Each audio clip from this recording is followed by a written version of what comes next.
दुष्परिणाम भी आने लगा। और यहीं से ये नोसेबो इफेक्ट का जो है सिद्धांत सामने आया। तो ये मान लिया अगर व्यक्ति कि उसे हानि होगी तो हानि होगी।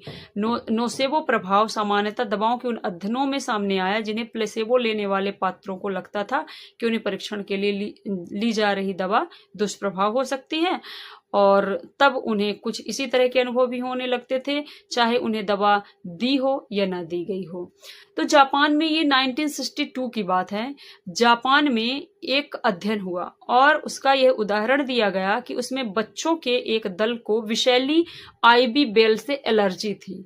मतलब बच्चों का एक समूह था, बच्चों की उदाहरण दिया गया कि उसमें बच्चों के एक दल को, एक समूह को विषैली आईवी बेल से एलर्जी थी।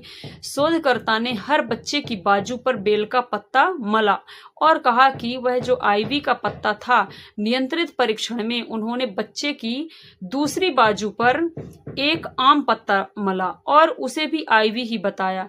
मतलब एक तरफ तो आईवी लगाया और दूसरी तरफ एक दूसरा पत्ता उन्होंने लगाया, मल दिया और उन्हें बता दिया कि ये आईवी ही लगी हुई है। और सभी बच्चों की इस बाजू पर भी रेसेस उभर आए जिस पर आईवी नहीं मली गई थी। तो ये होता है, हमें अगर भरोसा दिला गया कि ये वही गलत चीज है जो दूसरे साइड भी है या दूसरे बच्चे में है, तो दूसरे बच्चे को भी उसकी प्रॉब्लम्स हो जाएगी।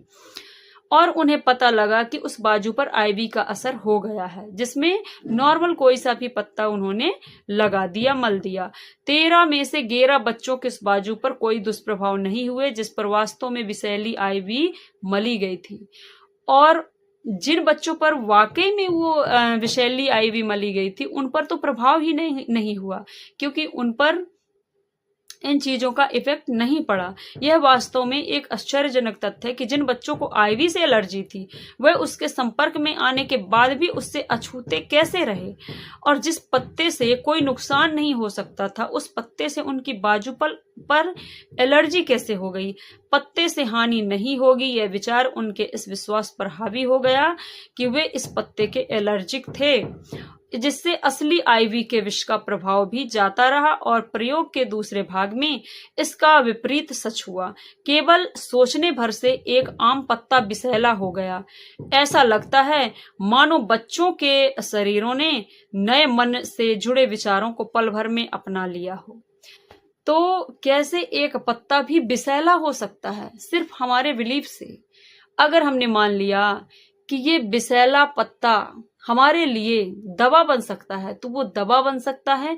और अगर एक दवा को भी हमने विषैला